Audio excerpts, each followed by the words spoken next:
Hello दोस्तों, बहुत बहुत स्वागत है आपका हमारे चैनल पर। आज हम लेकर आए हैं अपनी वीडियो का सेकंड पार्ट। हमने पिछले पार्ट में जाना था कि सांख्यिकी क्या होती है, अर्थशास्त्र क्या होता है। अगर आपने पिछला पार्ट नहीं देखा है तो आपको इस वीडियो के डिस्क्रिप्शन में लिंक मिल जाएगा और वहां से जाकर आप उस वीडियो को देख सकते हैं। उसके बाद ही इस वीडियो को देखना, क्योंकि अगर आपने वो वीडियो देखी नहीं है तो आपको ये वीडियो समझने में कठिनाई होगी। तो पहले उस वीडियो को देखिए, उसके बाद इस वीडियो को देखेंगे तो आपको पूरा चैप्टर जो इकोनॉमिक में 11th क्लास का है वो पहला चैप्टर आपको पूरा समझ में आ जाएगा। तो चलिए हम इस वीडियो में शुरू करते हैं। सांख्यिकी का क्षेत्र हमने उसमें पढ़ लिया था, अर्थशास्त्र क्या होता है, सांख्यिकी क्या होती है। तो अब हम यहाँ से शुरू करेंगे सांख्यिकी का क्षेत्र। और इस क्षेत्र के 3 भाग होते हैं दोस्तों। सांख्यिकी का क्षेत्र जो होता है उसमें 3 भागों में विभाजित किया गया है। पहला भाग है सांख्यिकी की प्रकृति, सांख्यिकी की प्रकृति, और दूसरा भाग है सांख्यिकी की विषय सामग्री और सांख्यिकी की सीमाएं। तो इन तीनों पार्ट को हम एक एक करके विस्तार से जानेंगे। तो चलिए दोस्तों हम इस वीडियो को शुरू करते हैं और इसे आगे बढ़ाते हैं। तो सबसे पहले हमारे सामने आता है सांख्यिकी की प्रकृति क्या होती है। तो सांख्यिकी की प्रकृति इस तरह हम परिभाषित कर सकते हैं कि सांख्यिकी क्या, देखिए 2 चीज़ें होती हैं सांख्यिकी में। पहले सांख्यिकी की प्रकृति क्या दर्शाती है, विज्ञान को दर्शाती है और कला को दर्शाती है। तो हम जानेंगे कि सांख्यिकी जो है, यहाँ सांख्यिकी जो है विज्ञान कैसे है और कला कैसे है।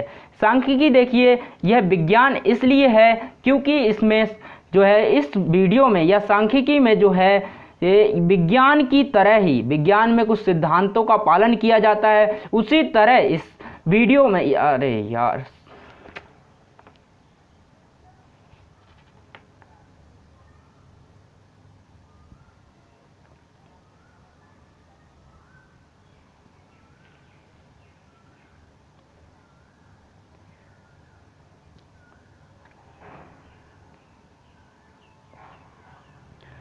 दोस्तों जानते हैं सांख्यिकी विज्ञान कैसे है। सांख्यिकी विज्ञान इसलिए है क्योंकि विज्ञान में कुछ सिद्धांतों को फॉलो किया जाता है या सिद्धांतों को लागू किया जाता है, उन सिद्धांतों के अनुसार चला जाता है। उसी प्रकार सांख्यिकी में भी विज्ञान की भांति सिद्धांत होते हैं जिनके अनुसार इसको आगे बढ़ाया जाता है। इसलिए हम कहते हैं सांख्यिकी जो है विज्ञान भी होती है, सांख्यिकी एक विज्ञान है। सांख्यिकी अब कला कैसे है दोस्तों, सांख्यिकी हम कला क्यों कहेंगे, सांख्यिकी तो संख्याओं का अध्ययन होता है, तो हम कला इसको कैसे मान लें। तो हम कला इसलिए कहते हैं क्योंकि इसके आंकड़े जो होते हैं आर्थिक समस्याओं से भी जुड़े हो सकते हैं, इसलिए इसके आंकड़े आर्थिक समस्या से जुड़े होने के कारण और उनका जब अध्ययन करते हैं तो वो कला भी कहलाती है दोस्तों। और इसीलिए हम इसे सांख्यिकी को कला कहते हैं और सांख्यिकी को विज्ञान भी कहा जाता है। यही 2 प्रकृति इसमें आती हैं। और आगे बढ़ते हैं, हम अपना अगला टॉपिक करते हैं। इसमें देखिए दोस्तों, यहाँ पर सांख्यिकी की विषय सामग्री। दोस्तों यहाँ पर आप देख सकते हैं सांख्यिकी की विषय सामग्री कितने प्रकार की होती है। सांख्यिकी की विषय सामग्री होती है मुख्यतः 2 प्रकार की। पहली विवरणात्मक सांख्यिकी, दूसरा निष्कर्षात्मक सांख्यिकी। यानी इसमें जो है विवरण दिया जाता है सांख्यिकी का और इसमें जो है निष्कर्ष निकाले जाते हैं। विवरणात्मक सांख्यिकी से अभिप्राय जो होता है उन विधियों से होता है जिनका प्रयोग आंकड़ों के संकलन दोस्तों क्या होता है, इकट्ठा करना, उसके बाद उन्हें प्रस्तुतिकरण करना और तथा विश्लेषण करना आदि के लिए किया जाता है। जब हम आंकड़ों को इकट्ठा करते हैं, संकलित करते हैं, उसके बाद उन्हें प्रस्तुतिकरण करते हैं और उसमें विश्लेषण करते हैं, यानी उनकी जांच परख करते हैं, औसत निकालते हैं, प्रतिशत निकालते हैं, इस प्रकार की क्रिया करते हैं आंकड़ों के साथ, तो उसे विवरणात्मक सांख्यिकी कहा जाता है दोस्तों। उसके बाद आता है हमारा निष्कर्षणात्मक सांख्यिकी। निष्कर्षणात्मक सांख्यिकी का मतलब क्या है, इसका मतलब है उन सभी विधियों से होता है जिनके द्वारा किसी प्रतिदर्श के आधार पर समग्र या जनसंख्या से संबंधित निष्कर्ष निकाले जाते हैं। दोस्तों निष्कर्षात्मक सांख्यिकी एक तरह से एक अप्रत्यक्ष होती है। कैसे, यहाँ पर हम समझ सकते हैं, मान लीजिए आप हैं, यहाँ पर आपको कुछ आंकड़े चाहिए, तो आप क्या करेंगे, आंकड़ों को पाने के लिए यहाँ पर आप स्कूल है और स्कूल में आप क्या करते हैं, छात्रों के जो है आंकड़े एकत्र करना चाहते हैं। तो आप क्या करेंगे, या तो वहाँ पर जा करके आप क्या करेंगे, एक एक छात्र से पूछ करके उससे आंकड़े एकत्र करेंगे, लिखेंगे, उसके बाद लेंगे, या आपके पास दूसरा तरीका भी है। कौन सा तरीका? वो तरीका है आप सीधा प्रिंसिपल सर से मिलेंगे, वो आप अपने जो विद्यालय के हैं बच्चे उन सभी के आंकड़े आपको एकत्र, मतलब पहले से एकत्र होते हैं, वो आपको लिस्ट दे देंगे, जिससे आप जो है तुरंत पता लगा सकते हैं, वो जल्दी से जल्दी आंकड़े प्राप्त कर सकते हैं। तो यही तरीका ये होता है प्रत्यक्ष तरीका। प्रत्यक्ष तरीका यानी स्वयं जाकर आंकड़े एकत्र करना प्रत्यक्ष तरीका है, और जब आंकड़ों को दूसरों के माध्यम से एकत्र किया जाता है तो उसे अप्रत्यक्ष तरीका कहते हैं, अप्रत्यक्ष तरीका, प्रत्यक्ष तरीका कहा जाता है दोस्तों। तो यहाँ पर हमने क्या किया, आंकड़े एकत्र करने के लिए हम स्कूल के आंकड़े एकत्र करना चाहते हैं तो वहाँ पर जाते हैं और वहाँ प्रिंसिपल से आंकड़े एकत्र कर लेते हैं, ले लेते हैं, उसके बाद हमारा काम चल जाता है। तो वो होता है निष्कर्षणात्मक सांख्यिकी, उसे कहते हैं दोस्तों। यानी अगर प्रत्यक्ष रूप से आंकड़े एकत्र किए गए हैं तो उसे या उस विधि को, तो हम उस विधि को क्या कहेंगे दोस्तों, निष्कर्षात्मक सांख्यिकी कहेंगे। ठीक है, तो वो विधि निष्कर्षात्मक सांख्यिकी कहलाएगी। तो अब दोस्तों मुझे उम्मीद है कि विवरणात्मक सांख्यिकी और निष्कर्षणात्मक सांख्यिकी जो है आप समझ गए होंगे। तो अब हम चलते हैं सांख्यिकी की सीमाओं के बारे में। अब हम कुछ सीमाएं देख लेते हैं दोस्तों। यानी कोई भी चीज़ होती है तो उसकी जो है कमियां होती हैं, तो कमियां कौन सी होती हैं, वो सीमाएं हैं। तो हम सीमाएं हम पढ़ते हैं, देखते हैं क्या क्या है, सीमाओं के बारे में जानते हैं। तो दोस्तों देखिए सीमाएं क्या क्या हैं। केवल संख्यात्मक तथ्यों का अध्ययन होता है। तो आप यहाँ देख सकते हैं केवल संख्यात्मक तथ्यों का अध्ययन हो रहा है सांख्यिकी में। यानी सांख्यिकी की एक सीमा है, यहाँ पर और कोई अध्ययन नहीं कर सकते।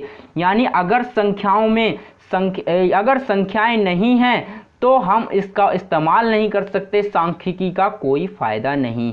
अगर हमारे पास संख्याएं हैं तभी हम इसका इस्तेमाल कर सकते हैं, इसलिए इसे कहते हैं केवल संख्यात्मक तथ्यों का अध्ययन किया जाता है।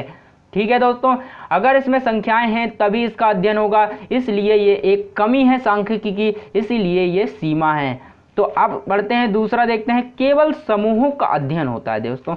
यानी अगर आंकड़े समूह में हैं, मान लीजिए आपको दे दिया जाए 10 दे दिया जाए, 50 2 दे दिया जाए, 60 दे दिया जाए और 50 10 दे दिया जाए, यानी कोई भी संख्या आपको दे दी जाती है और आपसे कुछ भी कहा जाता है तो आपको कुछ समझ नहीं आएगा इन आंकड़ों में से, बिल्कुल समझ नहीं आएगा, क्योंकि ये आंकड़े अलग अलग हैं, समूहित में नहीं है, यानी जुड़े हुए नहीं हैं। जैसे अगर मैं दे देता हूँ व्यक्ति के आंकड़े, व्यक्ति के साथ लिख कर देता हूँ, तो अब आपको 2 3 4 इस तरह से अगर मैं कहूँ तो आप इन्हें समझ सकते हैं। यानी आप समझ सकते हैं 2 व्यक्ति हैं, 3 व्यक्ति हैं, उसी प्रकार से आप समझ सकते हैं। अगर आपको आंकड़ों को समूहों में दिया गया है, समूहों में अध्ययन किया जाता है, आंकड़ों को केवल समूहों में रखा जाता है।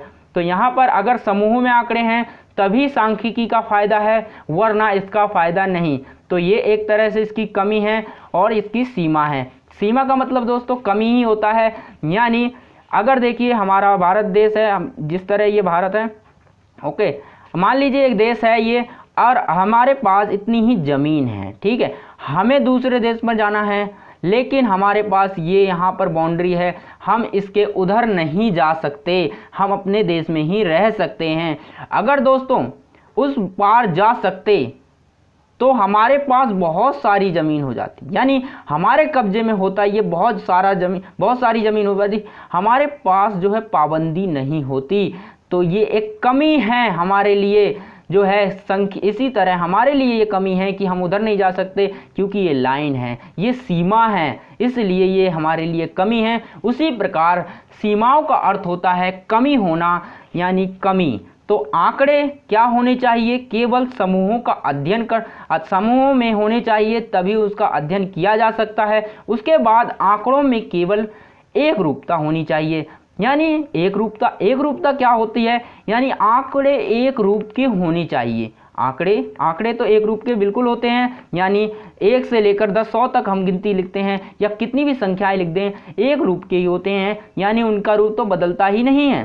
तो हम कैसे कहेंगे एक रूपता आंकड़े होने चाहिए? इसका मतलब है कि अगर आपको किसी व्यक्ति से संबंधित आंकड़े मिले हैं तो वो व्यक्ति से संबंधित ही होने चाहिए। अगर आपको किसी रोजगार से संबंधित आंकड़े मिले हैं तो रोजगार से संबंधित आंकड़े होने चाहिए और किसी के आंकड़े नहीं होने चाहिए। अगर आप देखते हैं रोजगार यानी रोजगार के आंकड़े आपके पास हैं, ठीक है, आपके पास है रोजगार के आंकड़े, उसके बाद आपके पास आते हैं उत्पादन के आंकड़े। अगर आपने इन दोनों आंकड़ों को मिला दिया तो आपको कुछ समझ नहीं आएगा। तो इसलिए हम क्या करते हैं, रोजगार के जो आंकड़े हैं उन्हें अलग लिखते हैं, यानी अलग कर देते हैं और इनको अलग कर देते हैं, इनका अलग रूप बना देते हैं, यानी अलग अलग वर्गों में विभाजित कर देते हैं, जिससे कि हमें पता चल जाता है कि उत्पादन के आंकड़े कौन से हैं, रोजगार के आंकड़े कौन से हैं, जिससे कि हम इन्हें समझ सकते हैं। इनमें एक रूपता आ जाती है, यानी रोजगार का मतलब है रोजगार वाले आंकड़े इधर जाएंगे तो उनमें क्या होगा, जो रोजगार से सम्मिलित हैं वो एक रूपता आंकड़े होंगे। तो आप समझ गए होंगे कि एक रूपता आंकड़े क्या होते हैं, यानी एक विशेष क्षेत्र से संबंधित आंकड़े जो एकत्र होते हैं वो एक रूपता आंकड़े होते हैं। तो आप समझ गए होंगे आंकड़े एक रूपता क्या होते हैं। तो अब करते हैं परिणात्मक केवल औसत सत्य होते हैं, यानी परिणाम केवल औसत सत्य होते हैं। क्या कहना चाह रहा है कि जो हम आंकड़े निकालते हैं, ये जो सांख्यिकी का हम इस्तेमाल कर रहे हैं उसमें जो आंकड़े प्राप्त होते हैं केवल औसत सत्य होते हैं। यानी औसत सत्य का मतलब पूरी तरह सत्य नहीं होते, गलत भी हो सकते हैं। तो औसत सत्य होते हैं, यानी पूरी तरह हम सत्य नहीं कह सकते कि जो आंकड़े हमने निकाले हैं वो पूरी तरह सही हैं, वो बिल्कुल नहीं हो सकता, यानी कुछ आंकड़े गलत भी हो सकते हैं। तो जब हम आंकड़ों के द्वारा परिणाम निकालते हैं तो वो औसत सत्य होता है, यानी कुछ ही सही होता है, यानी उसमें पूरी निश्चितता नहीं होती कि वह पूरी तरह ही सही होगा, ये हम नहीं कह सकते हैं। तभी हम कहते हैं आंकड़े जो होते हैं औसत सत्य होते हैं। तो यहाँ पर हमने ये पढ़ा औसत सत्य आंकड़े होते हैं, उसके बाद हमने पढ़ी है औसत सत्य होते हैं, इसकी वजह से क्या है इनका जो सभी क्षेत्रों में इस्तेमाल नहीं कर सकते हैं, ये एक कमी है। एक रूपता होना चाहिए, अगर एक रूपता नहीं होगी तो हम आंकड़ों का इस्तेमाल नहीं कर सकते हैं, सांख्यिकी का इस्तेमाल नहीं कर सकते हैं, तो ये एक कमी है। उसके बाद हमारे पास आता है केवल विशेषज्ञों द्वारा प्रयोग होता है। देखिए दोस्तों, ये बहुत बड़ी कमी है, क्योंकि आम लोग इनका उपयोग नहीं कर सकते। आम लोग उपयोग इनका केवल परिणाम को जानने के लिए कर सकते हैं, परिणाम को जानने के लिए केवल विशेषज्ञ ही इसका उपयोग कर सकते हैं और इन्हें बना सकते हैं और इनका जो है उत्पादन कर सकते हैं और इन्हें जो है विशेष क्षेत्र में सम्मिलित कर सकते हैं, क्योंकि वो विशेषज्ञ होते हैं, उन्हें पता होता है। विशेषज्ञ देखिए दोस्तों कौन होता है, वो व्यक्ति जिस क्षेत्र में बहुत ज़्यादा ज्ञान हो। मान लीजिए आपको सांख्यिकी के क्षेत्र में बहुत ज़्यादा ज्ञान है, बहुत ही ज़्यादा आप पढ़े लिखे हैं और सांख्यिकी के क्षेत्र में तो विशेषकर आपको बहुत ज़्यादा ज्ञान है, तो आप क्या कहलाएंगे, आप सांख्यिकी में विशेषज्ञ कहलाएंगे। ऐसा व्यक्ति जो किसी सब्जेक्ट या विषय में बहुत ज़्यादा जो है नॉलेज रखता हो, ज्ञान रखता हो, उसे उसका विशेषज्ञ कहा जाता है। तो केवल विशेषज्ञ द्वारा प्रयोग होता है, यानी जो लोग सांख्यिकी में विशेषज्ञ हैं, जो बहुत ज़्यादा निपुण हैं, जो बहुत ज़्यादा सांख्यिकी के बारे में जानते हैं, वही इसका इस्तेमाल कर सकते हैं। उसके बाद दोस्तों आता है दुरुपयोग संभव है। आंकड़े देखिए दोस्तों किसी के लिए भी इस्तेमाल किए जा सकते हैं, आंकड़े एकत्र कर लिए जाते हैं, तो इनका दुरुपयोग भी संभव है। तो आपने देखा होगा पासवर्ड लगाते हैं फ़ोन में, तो पासवर्ड रक्षा के लिए होता है, और अगर वो दूसरों को मिल जाए तो क्या हो सकता है, वो उसका दुरुपयोग हो सकता है, हमारा नुकसान हो सकता है। तो आंकड़े किस लिए होते हैं, आंकड़ों का दुरुपयोग संभव है, क्योंकि इनका दुरुपयोग भी किया जा सकता है, इसमें कोई शक नहीं है। तो हमने क्या क्या पॉइंट इसमें डिस्कस किए, इसकी सीमाएं क्या हैं दोस्तों। पहला है केवल संख्यात्मक तथ्यों का अध्ययन होता है, यानी केवल अगर संख्यात्मक तथ्य हैं हमारे पास तभी हम सांख्यिकी का इस्तेमाल कर सकते हैं। अगर हमारे पास जो है संख्यात्मक तथ्य नहीं है तो इसका इस्तेमाल नहीं हो सकता। उसके बाद आता है केवल समूह का अध्ययन होता है, यानी समूह में आंकड़े हैं तभी हम इसका इस्तेमाल कर सकते हैं। उसके बाद एक रूपता होनी चाहिए आंकड़ों में, अगर एक रूपता नहीं है तो सांख्यिकी का कोई फायदा नहीं। उसके बाद परिणाम केवल औसत सत्य होते हैं, इसमें केवल औसत सत्य ही परिणाम होते हैं, यानी टोटल सत्य नहीं होते हैं, कुल सत्य नहीं निकलते हैं, पूरी तरह सत्य नहीं होते हैं। तो ये पढ़ा हमने। उसके बाद विशेषज्ञ द्वारा प्रयोग होता है, ये हमने जाना। उसके बाद दुरुपयोग संभव है, ये हमने जान लिया। उसके बाद हम पढ़ते हैं दोस्तों हमारा अर्थशास्त्र में सांख्यिकी के कार्य एवं महत्व। मुझे उम्मीद है आपको ये सारे पॉइंट समझ में आए होंगे और आपको याद भी हो गए होंगे। तो अर्थशास्त्र में हम पढ़ते हैं अर्थशास्त्र में सांख्यिकी के कार्य एवं महत्व। यानी हमने देख लिया सांख्यिकी का क्षेत्र कितना बड़ा है। तो सांख्यिकी के क्षेत्र को एक बार रिवाइज कर लेते हैं दोस्तों। सांख्यिकी के क्षेत्र में हमने क्या पढ़ा है? सांख्यिकी की प्रकृति पढ़ी, जिसमें कि विज्ञान और कला था, यानी विज्ञान भी है प्रकृति, यानी जो सांख्यिकी की प्रकृति है वो विज्ञान से संबंधित है और कला भी है। उसके बाद हमने इसकी विषय सामग्री पढ़ी। क्या पढ़ी हमने? विवरणात्मक सांख्यिकी पढ़ी और निष्कर्षात्मक सांख्यिकी पढ़ी। उसके बाद हमने क्या करा? उसके बाद हमने सांख्यिकी की सीमाओं के बारे में जाना, जो इस प्रकार हैं। तो हमने इनकी सीमाएं पढ़ ली। उसके बाद हम पढ़ते हैं अर्थशास्त्र में सांख्यिकी के कार्य एवं महत्व। यानी अर्थशास्त्र में सांख्यिकी का क्या कार्य होता है, इसका किस कार्य के लिए इस्तेमाल किया जाता है, तो हम इसके बारे में जानते हैं दोस्तों। एक एक करके एक एक पॉइंट हम पढ़ते हैं। आर्थिक समस्याओं की परिणात्मक अभिव्यक्ति। देखिए दोस्तों, आर्थिक समस्याओं की परिणात्मक अभिव्यक्ति कर सकता है, यानी अर्थशास्त्र में सांख्यिकी का कार्य। देखिए ये दोनों ही चीजें बता रहा है, कार्य और महत्व, ठीक है। यानी कार्य क्या है इसका? ये परिणात्मक अभिव्यक्ति। दोस्तों इस पॉइंट को समझते हैं पहले, उसके बाद हम आगे चर्चा करते हैं। तो सबसे पहले इस पॉइंट को समझते हैं, क्या कहना चाह रहा है। ये पॉइंट कहना चाह रहा है कि आर्थिक समस्याओं की परिणात्मक अभिव्यक्ति। क्या मतलब? परिणात्मक मतलब रिजल्ट, जो हमें परीक्षा के बाद हमें रिजल्ट मिलता है, वो रिजल्ट, ठीक है, अंतिम रिजल्ट परिणात्मक।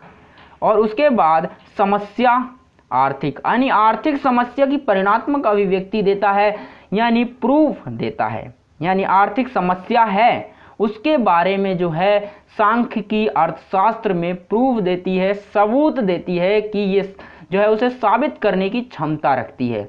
यानी आर्थिक समस्या, जो अर्थशास्त्र में आर्थिक समस्या है, उसे साबित करने की क्षमता रखती है सांख्यिकी। इसीलिए इसे कहते हैं परिणात्मक अभिव्यक्ति करता है, यानी उसे अभिव्यक्त किया जा सकता है, दूसरों के सामने रखा जा सकता है।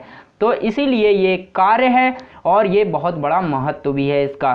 तो उसके बाद इसके द्वारा हम क्या कर सकते हैं? दूसरा, अंतर क्षेत्रीय तुलनाएं कर सकते हैं दोस्तों, कि हमारे पास जैसे कि राज्य, हम राज्य ले सकते हैं, अंतर क्षेत्रीय राज्य ले सकते हैं हम। हमारे पास दो राज्य हैं, पंजाब, ठीक है, पंजाब और हरियाणा, पंजाब हरियाणा, ठीक है। पंजाब और हरियाणा, इन दोनों राज्यों में उत्पादन हो रहा है गेहूं का, ठीक है। हम पंजाब और हरियाणा में उत्पादन करते हैं गेहूं का। अब इस क्षेत्र से हमने गेहूं के उत्पादन के आंकड़े एकत्र किए, इस क्षेत्र से भी हमने गेहूं के उत्पादन के आंकड़े एकत्र किए। दोनों आंकड़ों को एकत्र करने के बाद हम क्या कर रहे हैं? उन दोनों का आंकड़ों को एकत्र करने के बाद हम तुलना करते हैं कि किस राज्य में ज़्यादा आंकड़ों का उत्पादन हुआ, यानी ज़्यादा गेहूं का उत्पादन हुआ। इसके द्वारा हम पता लगा सकते हैं कि किस राज्य में ज़्यादा हुआ उत्पादन, किस में कम हुआ। तो आंकड़े क्या कर सकते हैं? अंतर क्षेत्रीय तुलनाएं कर सकते हैं। अंतर क्षेत्रीय का मतलब होता है कि देश की सीमाओं के अंदर राज्यों में किसी भी राज्यों की सीमाओं में जो तुलनाएं होती हैं, सीमाओं में जो उत्पादन के रूप में तुलना हो सकती है, यानी हर क्षेत्र में तुलना हो सकती है। तो यानी हम यहाँ पर एक उदाहरण लिया है हमने, कि हमने गेहूं का उत्पादन किया दोनों राज्यों में और उनके आधार पर हमने क्या है? अंतर क्षेत्रीय तुलनाएं की हैं।